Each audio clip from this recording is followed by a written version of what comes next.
It's really hard to get the motivation to do anything, love, when you make me sleepy. But let's go make a video, okay? Okay, sounds good. What's up, everybody? Welcome back to Pens and Tea. My name is Carrie, and today it is late again.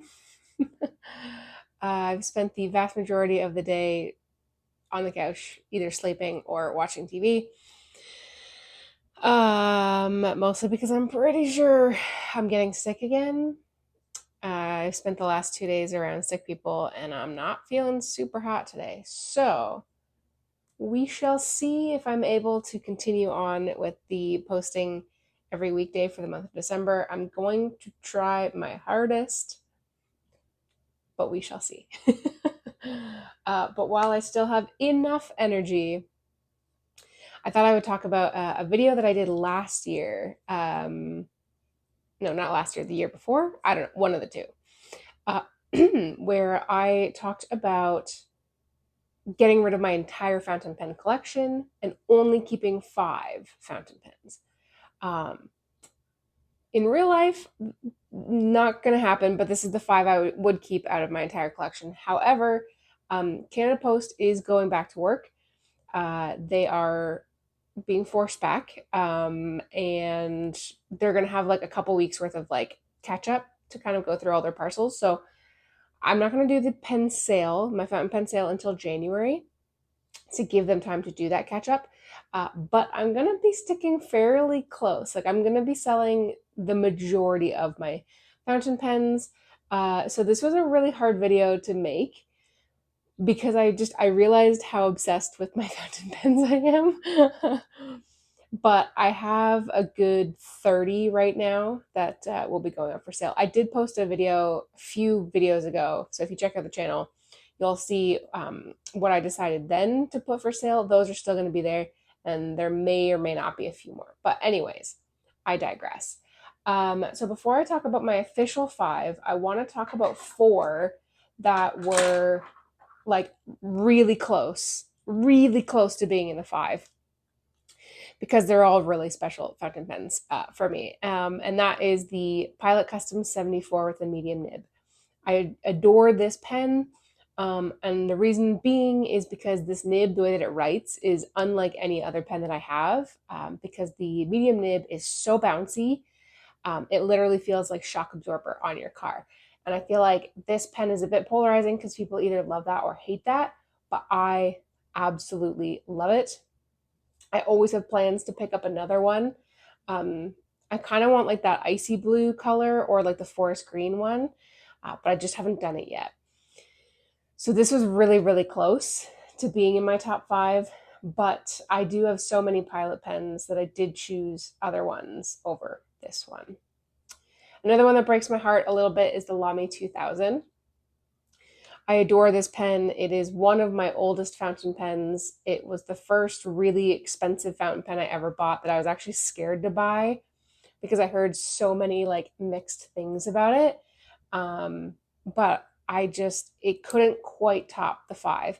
While I adore this pen and I use it quite a bit,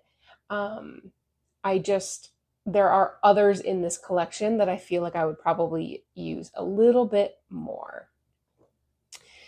And then I also have this Kaweco Sport. This is the frosted coconut finish. The reason why I put this one here is because I really only use this one in the holidays, it seems, with Diamond Polar Glow. And so because I only really use it seasonally, I just couldn't keep it in the roster. But I do adore this pen. And if I had a top 10 instead of a top 5, this would 100% be in it. And then the last one in my like honorable mentions, so close, really hurts my soul to not have in the top 5. And I'll tell you the pen that bounced this out when we get there, but that is the Platinum Century 3776. This broke my heart because this was the very first gold pen I ever purchased. I still love it to this day. It permanently smells like Diatramentis Cola because that one tends to be the ink that I put in here like 99% of the time. And it is just so sentimental. I don't have it inked up a ton because it is a very, very fine nib. Little bit finer and a little bit toothier than I typically use. But when I'm in the mood for that, this is what I go for. But just for that sentimentality reason, I couldn't justify keeping it in the top 5. So this was the number 6 spot, and it did get bounced. So those are my honorable mentions. So let's get into the top 5. The first 2 I'm going to whip through pretty quickly because I've made recent videos talking about them. That is the Bennu Euphoria Bourbon, because it's just one of my best writers. I adore the finish of the pen. It's my first Bennu pen. Changed the game for me with that company. But like I said, I've made a couple videos talking about this pen, so I'm not going to go too far into it. But 100%, there had to be a Bennu in the top 5. There just had to be. And I have a few that like I really kind of wanted to put in there, but I had to go with the OG, the one that changed the game. And then the other one that you guys are just going to know automatically if you've seen really any of my videos, that's going to be in here. And of course, that is the Pilot Custom 823 Custom Heritage. Some of you get mad that I don't say the full thing, but I'm not about that life. It also still kind of permanently smells like Mont Blanc James Purdy and Son single malt, because that's a great scented ink. Again, not going to go too far into why this pen is here because I talk about it quite a lot. If you really want to get into a bit of a sentimental late night video with me, you can check the video that I posted a few days ago where I talk about my most important fountain pen, and this is it. So definitely has to be in there. And I did pick another Pilot as well. That is the Pilot Custom 912. But specifically with the Falcon nib and the ebonite feed that I have on it. This pen is like the most unassuming fountain pen. Like it's kind of boring almost to look at. But again, I adore this pen because the feed and the nib are so wet, and it's really easy to flex out the nib. And so I find like when I'm using it, not only does it create like a really pleasant feel, but going back over the like journal entries or whatever it is that I was using it with, you can really see like what my mood was, whether I was happy, sad, somewhere in between, because you can really tell the amount of just natural pressure that I either do or do not put down. And it really shows like the speed that I was writing at. And so without even reading a single word, I know exactly like my emotional state when I use this pen. And none of my other fountain pens do that. So this one's definitely something that's kind of wildly different for that reason, and just really had to be in there. I love putting Diamine Writer's Blood into that pen. It is pretty much my favorite ink to put in there. And then the other pen, I have 2 left. This, of course, was in my honorable mention, but I did have to get a Kaweco Sport in the mix, but I decided to go with the art that I purchased recently-ish. This one, while I actually like the nib on that one slightly better, I do have to do a little bit of work to this one. I really adore the way that this pen looks. So it's still plastic. It's still, like a Kaweco Sport. It's just considered their like art because it's slightly fancier resin. That's it. It's just slightly fancier plastic. And of course it comes with a clip. But it's just so nice. It's so pretty. It fits my color aesthetic for my ink choices to a T. And I had to have a Kaweco Sport. I couldn't go a sell everything except for this video without there being some form of Kaweco Sport in there. It would be like if I did that without the Pilot Custom 823. Like it just wouldn't happen.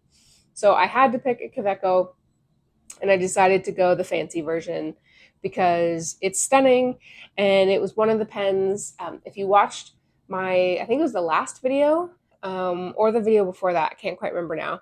I'm starting to get the brain fog of like that early sickness where I talked about the 5 fountain pens that I want to buy for 2025. I I do that every year. And this one, I believe, was on my 2024 list. If not 2024, then certainly 2023 or something like that. It's been on my list for a couple times. It's been something I've had my eye on for a while. Um, I did actually debate between getting this one and the version that like is white like this. It's like cracked ice. That looks like the pattern of this, but is white and silver. But I decided to go with this one instead, just because more of my inks kind of fit that style. And I mean, the four that I've chosen so far clearly are along the same line. And the fifth spot is actually the newest fountain pen, sorry, that I have in my collection. This is the latest acquisition, and it is beautiful. It is stunning. And I had to choose it, even though it's so new, because the way that I feel when I use the nib on here, now I will say spoiler, this is not the nib that it came with, but it is a nib from Franklin Christoph. It is a cursive italic nib, but that is the Franklin Christoph model 20 in like the full size version, clipless. This was a special edition from Wonder Pens in Toronto. They did restock it, and the restock is now sold out. So hopefully they do it again. But it does bother me that like the nib is recessed into the grip section for filling purposes, but this nib is just so awesome that I just couldn't not put it in here. I have ADD, and it's really hard for me to be able to use a full like converter worth of ink. And this is one of the few pens that I've not only used the entire converter, but have refilled multiple times with the same ink. Diamine Oxford Blue is in here, by the way, because I love using this nib so, so much. And this is the pen that I've been using to plan out a D&D campaign that I'm going to be running in the new year. So it's getting a lot of mileage, and I very much love it. So, so much. But yeah, this is the 5 fountain pens that I would keep out of all of the pens that I own, which, like I said, is a tough choice because I mean, I've have Viscontis, I have Aurora Optimas, way more Benus, way more Pilots. I got Pelicans, I got Sailors. Like I have a lot of pens.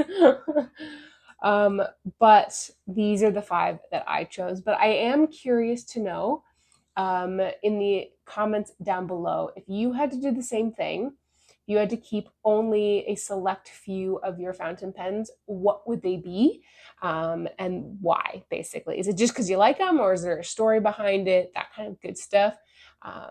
It'll sort of spark the imagination in my brain of what I could potentially pick up soon-ish.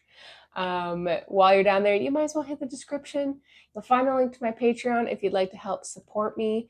I want to say a big thank you, not only to my Patreon supporters, especially the new people who have joined in the last month or so. Thank you, thank you, thank you.